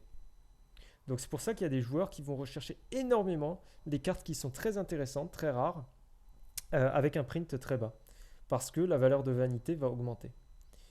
Le style, c'est basé sur le fait de si vous avez ou non ajouté des éléments de customisation. Vous verrez que certains éléments de customisation rajoutent de l'effort. Donc ça a un intérêt aussi de pourquoi il faut farmer des bits pour essayer d'obtenir des éléments de customisation, tout simplement pour rajouter encore plus d'efforts à nos cartes. Et le wellness, c'est basé sur le fait de si oui ou non votre carte est blessée à cause du travail, comme je vous l'ai montré tout à l'heure. Très bien, donc là j'ai tout expliqué pour le travail, selon moi. J'ai vraiment tout expliqué sur le travail, selon moi. Je vous ai expliqué un petit peu les bits, comme quoi ça servait à des éléments de customisation. Donc les éléments de customisation, en fait, il y en a 3. On va parler de ça maintenant. 3 éléments de customisation. Il y a le cadre. Alors, je vais chercher une carte qui est en élément de customisation. On va chercher, tiens, celle-ci. Hop. Merde. On va chercher celle-ci. Hop, voilà. Et vous voyez que sur cette carte, eh bien, il y a un cadre qui a été mis. Donc ça, c'est ce qui est appelé frame en anglais, le cadre. Vous allez avoir aussi le die. Le die, c'est ce qui est dans le coin, en bas à gauche d'une carte. Quand vous prenez une carte, voilà, par exemple ici, hop, vous allez avoir cette partie-là, parce que ça correspond au die. Les cadres et les die rajoutent de l'effort. Un cadre rajoute... les cadres rajoutent 70 d'effort environ. Et je crois que c'est à peu près 70 ou 80 d'efforts, quelque chose comme ça. Les die rajoutent environ une vingtaine d'efforts. Et il y a aussi des die particuliers. Je vais essayer de vous montrer ça. Par exemple, là, dans Flex Your Cards, il va bien y avoir des gens qui vont montrer une carte avec un Mystic Die. Les Mystic Die, ça va être des die qui vont... là, par exemple, le die, il est rose. Mystic Die, ça va être des die qui vont rajouter une aura, comme celle-ci. Donc là, par exemple, la personne, elle a rajouté un Mystic Die bleu, ce qui a rajouté une aura bleue autour de la carte. Les die normaux, ça rajoute à peu près une vingtaine d'efforts. Et les Mystic Die, ça va rajouter environ 70, je crois, ou 50. Enfin, ça rajoute beaucoup, beaucoup plus d'efforts. Mais d'un autre côté, c'est très rare. C'est très rare, c'est très désiré, c'est très cher. Voilà, ça fait vraiment un bel effet sur la carte, mais personnellement, je n'en ai pas.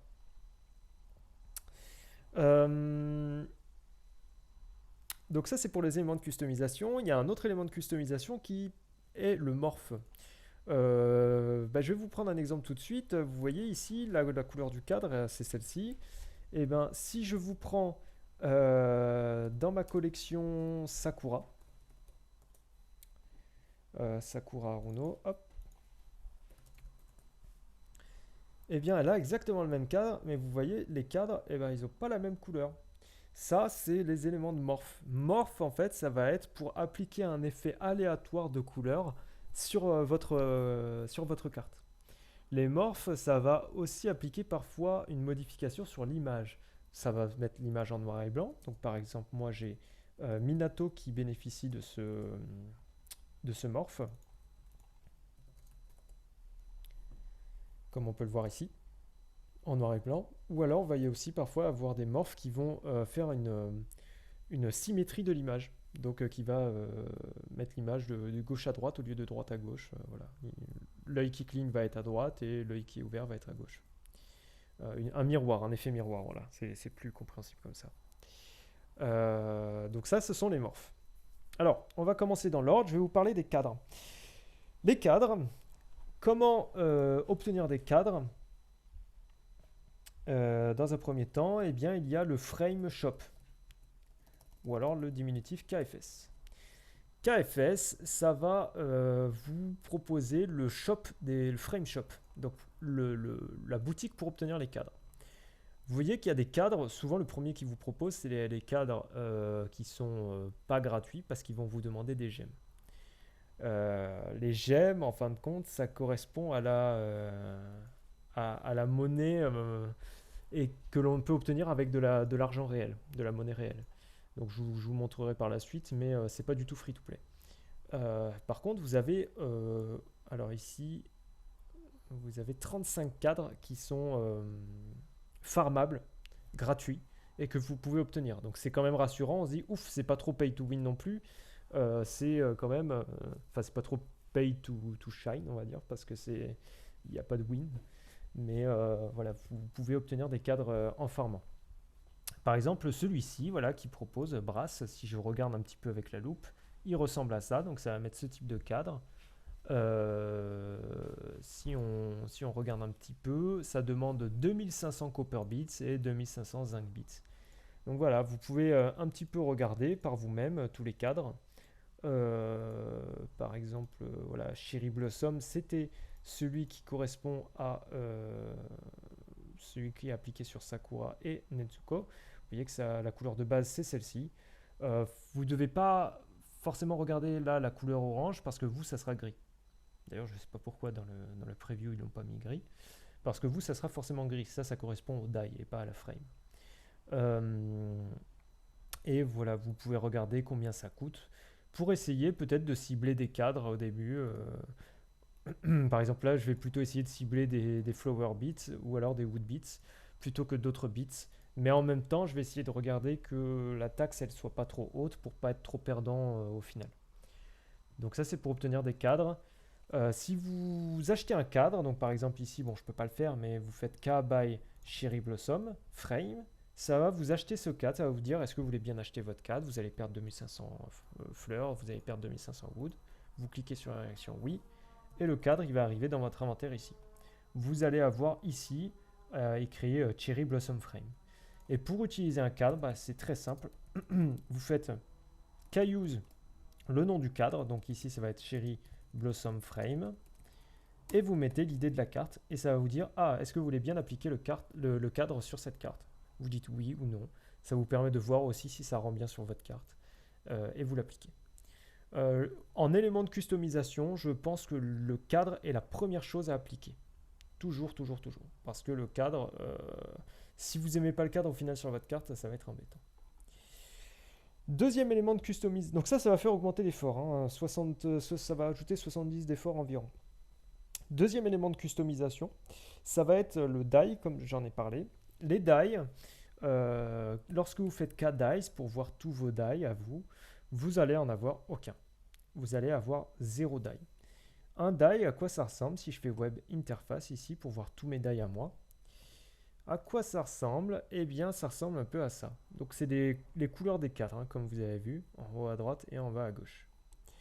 Les die, ça a cette forme-là, mais sur un cadre, c'est pour ça que je conseille de mettre le die après, et ben, c'est pas forcément au même endroit.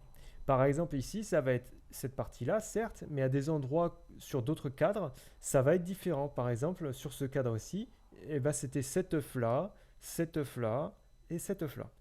Donc au final, il va y avoir toujours des petits endroits différents suivant les cadres. C'est pour ça que c'est plutôt quelque chose à appliquer après. Comment obtenir les die? Eh bien, là, c'est un peu embêtant parce que les die, le seul moyen de les obtenir, c'est par des gemmes. Donc les gemmes, quand vous faites 4 gems, vous avez le coût des gemmes. Voilà. 1$, c'est 100 gemmes, 2,50$, c'est 270 gemmes, etc. etc. Si vous voulez rester free to play, c'est un petit peu embêtant. Après, vous avez accès au Gem Shop, donc GS pour Gem Shop. Et le Gem Shop va vous proposer des choses. Donc vous voyez que si vous voulez acheter un die, si vous voulez faire un die opening, ça coûte 50 gemmes. Un die opening, ça va vous sortir un die aléatoirement. Donc vous ne savez pas ce que vous allez avoir en plus de ça. Vous pourrez très bien obtenir celui-ci, comme vous pourrez très bien obtenir celui-ci. Vous ne savez pas du tout ce que vous allez obtenir. Lorsque vous faites un die opening, vous avez une chance sur 100 d'obtenir un Mystic Die. Les Mystic Die sont vraiment rares et coûteux. Personnellement, j'ai une cinquantaine de die et je n'ai jamais obtenu un Mystic Die. Donc voilà.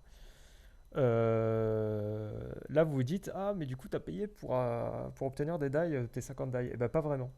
Les gemmes sont aussi une monnaie d'échange. Donc, bon, je vais vous donner les cours du marché actuels en fin de vidéo. Enfin, plus mes approximations, parce que ça change en fonction de certains utilisateurs. Et puis, les cours du marché changent constamment, donc ça sert à rien de fixer un cours de marché. Mais vous pouvez obtenir des gemmes par le biais des tickets. Il y a des joueurs qui vont vous échanger des gemmes contre des tickets. Euh, ou d'autres choses encore. Des cartes, par exemple. Vous pouvez vendre des cartes pour des gemmes ou des choses comme ça. Entre autres, avec les gemmes, vous pouvez avoir ce qui s'appelle des bénédictions. Alors, vous pouvez faire une spéciale framebox pour avoir une frame spéciale dans une boîte aléatoirement. Ça coûte très cher. Vous pouvez avoir des bénédictions. Vous verrez certains joueurs qui, par exemple, pourront euh, voilà, avoir leur cooldown divisé par 2, qui vont avoir, alors là c'est passé, donc il faut que je refasse la commande, mais qui vont permettre de, voilà, avec 25% de chance, leur cooldown de grab retourne à 0. Vous allez avoir pareil pour le drop. Vous allez avoir aussi des chances de faire apparaître. Non, vous allez faire toujours apparaître 4 cartes au lieu de 3 lors d'un drop. Mais tout ceci s'achète avec des gemmes. Donc c'est assez difficile à obtenir. Pour voir. D'ailleurs, en parlant de ça, j'ai oublié quelque chose de très important dans le travail. C'est que le travail, vous allez vous dire, ouais, je vais travailler directement. Mais en fait, vous pouvez pas. Vous pouvez pas parce que pour le travail, en fin de compte, ils vous font un work permit. Le work permit, c'est toujours nécessaire pour le travail, ça dure 30 jours. Vous pouvez l'obtenir dans le shop, je vous le redis maintenant. Hop. Et le work permit, ça coûte 2000 gold. Voilà, donc pendant 2000 gold, vous pourrez travailler pendant 30 jours. C'est à renouveler tous les 30 jours. Donc il faut quand même économiser pour le work permit. Ça, c'est quelque chose d'important que je n'avais pas spécifié. Pour revenir à vos gemmes, voilà, vous pouvez obtenir des effets spéciaux. Donc là, c'est un peu compliqué. Voilà, les die. Vous pouvez acheter des die via des tickets. Il y a des joueurs qui vendent des die via des tickets. Il y a des joueurs comme moi, par exemple, qui vont vous proposer de faire un die pour des tickets, si vous voulez, directement. Voilà, ce genre de choses. Donc ça, c'était l'élément de customisation des die. Les die aussi, ils ont à savoir, c'est qu'ils ont une seule charge. Par exemple, celui-là a déjà été utilisé, donc la charge est à 0. Pour pouvoir remplir des die, c'est un peu compliqué, mais en fin de compte, il faut ce qui s'appelle des charges, des droplets. Donc moi, j'en ai par exemple. En fin de compte, quand vous brûlez des die, parce que oui, vous pouvez brûler un die, par exemple, si je fais KB ce die-là en particulier, celui-ci, hop, si je fais KB le die, voilà, ça me dit vous allez obtenir un droplet et un morceau de verre. Et je vais perdre le die. Le droplet, pourquoi c'est intéressant? Parce que 3 droplets peuvent permettre de recharger un die. Donc si vous avez vraiment des die qui ne vous intéressent pas, vous les brûlez et vous pouvez recharger un die qui vous intéresse vraiment. Et là où c'est compliqué, c'est que les Mystic Die, ils ne demandent pas 3 droplets, mais ils en demandent 30. Donc du coup, c'est beaucoup plus dur à recharger. C'est pour ça que vous ne verrez pas souvent des cartes avec des auras. Donc c'est tout pour les die. Et le dernier élément de customisation qui correspond au morph, eh bien je vais faire pour vous. Je vais vous donner l'exemple avec justement Marias édition 2. Hop. Marias édition 2, elle a bénéficié d'un morph parce que à la base ça c'est de la neige. On dirait pas, mais c'est de la neige. Et j'ai appliqué des morphs jusqu'à obtenir un qui soit rouge-violet un peu, que j'ai obtenu. Mais c'est pas encore celui que je veux, moi j'aimerais bien un rouge foncé. Et bien pour appliquer un morph, déjà, il faut savoir que pour appliquer un morph, ça consomme, de tester un morph, ça consomme 250 bits du bits que vous voulez. Donc peu importe le bits que vous utilisez, ça va en consommer 250. Ce qu'il est intéressant à dire, c'est que un type spécifique de bits, ça ne va pas améliorer les chances d'obtenir la couleur de morph que vous voulez ou l'effet que vous voulez. Il y en a j'ai déjà eu des gens qui m'ont dit, ouais, si tu veux un morph rouge, utilise du Magma Bits, que j'ai même pas d'ailleurs dans mon inventaire. Mais du Magma Bits, bah non, en fait, ça va rien changer hein, d'utiliser du Magma Bits. Ça va pas me donner la chance que ce soit rouge, hein, c'est des conneries. Donc là, par exemple, si je veux faire un morph, eh ben, je vais faire morph.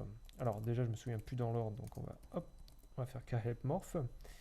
Kmorph, l'idée de la carte. Et moi, je veux faire un kmorph sur l'uranium. Voilà. Parce que j'ai pas envie d'utiliser d'uranium. J'ai besoin d'utiliser 250 uranium. Donc je fais kmorph, hop, uranium. Et ça me dit, voilà, vous avez ceci. Nous, on vous propose cet effet aléatoire sur votre carte. Est-ce que vous le voulez? Bah, soit vous pouvez dire ne rien toucher et dire bah non, enfin je veux pas, donc vous faites comme si de rien n'était, vous continuez à jouer. Soit vous dites oui, et dans ce cas-là, ça va l'appliquer. Soit vous pouvez le relancer et ça va reconsommer 250 uranium. Donc si je le relance là, hop, ça va m'appliquer un rouge-violet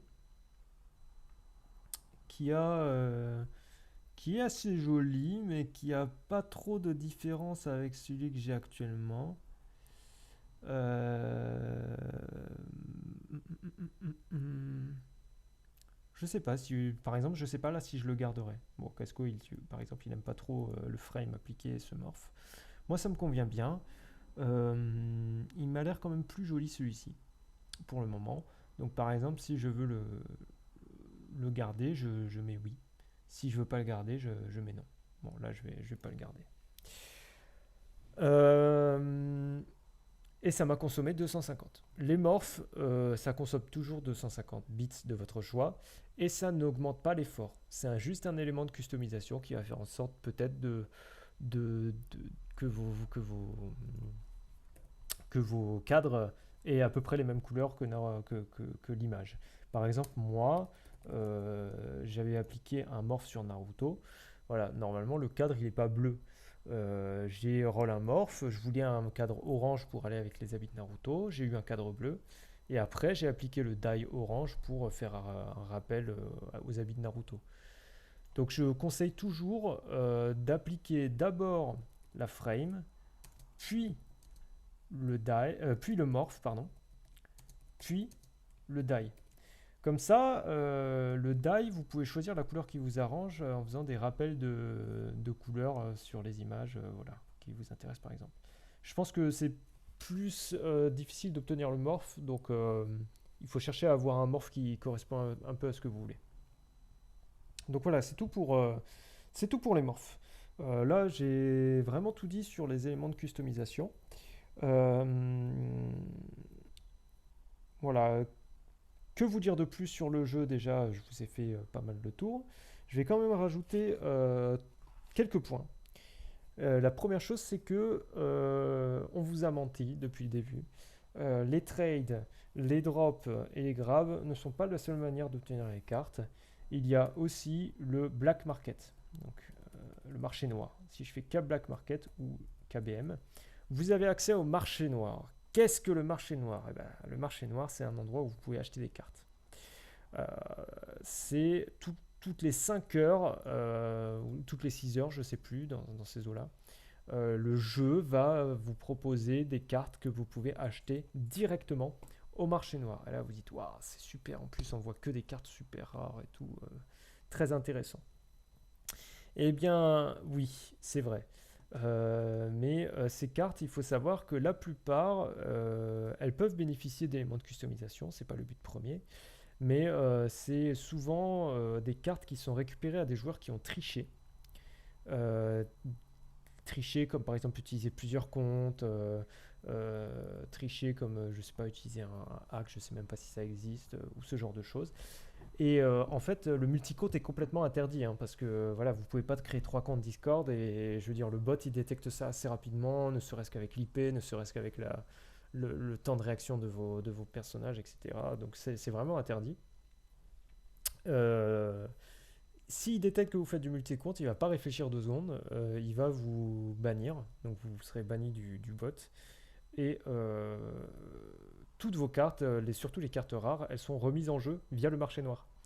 Et c'est là que c'est intéressant parce que il y a des cartes, par exemple, qui, voilà, comme celle-ci, qui vont être déjà customisées, avec des éléments de customisation. Et comme celle-ci, comme celle-ci, comme celle-ci. Et en fait, puisque c'est. Voilà, vous n'avez pas à modifier la carte, vous avez déjà des éléments de customisation. Donc, qu'est-ce qu'il faut savoir, c'est que il y a deux lignes de cartes. La première ligne de cartes, les enchères de ces cartes ne se font qu'avec des gemmes. Tandis que la deuxième ligne, alors il faut que je refasse la commande. La deuxième ligne, eh bien les cartes ne s'achètent qu'avec des damage dust. Donc les dust que vous avez obtenus par le biais des cartes damage. Et c'est là que c'est super intéressant. C'est parce que les damage dust à la base, elles servent à rien. Les damage dust, elles sont même pas utilisées pour les éléments d'amélioration parce que vous améliorez une carte de 0 à 1 étoile avec des dust 1 étoile. Donc vraiment, elles vous servent à rien, quoi, les dust 0 étoiles. Et ben en fait, c'est à ça qu'elles servent. C'est à ça qu'elles servent. C'est pour obtenir des cartes au marché noir. Et c'est aussi pour ça que c'est intéressant, c'est que si vous avez trop de cartes pour et des cartes good, et ben vous pouvez créer des damage just pour participer aux enchères de ce marché noir. Alors vous voyez, il y a des cartes voilà, très voulues qui vont demander beaucoup de damage just. Ce sont des enchères. Hein. Donc, pour faire les enchères, vous avez juste à faire kbid et je ne sais plus exactement l'ordre, donc on va regarder un peu. En gros, vous faites kbid, vous mettez la lettre qui vous intéresse. Donc, imaginons que je veux absolument Mineta de My Hero Academia, ce qui m'étonnerait fortement. Mais imaginons que je le veux absolument. Et ben, je vais mettre kbid sur la lettre J. Et actuellement, l'enchère, elle est de 70 damage dust.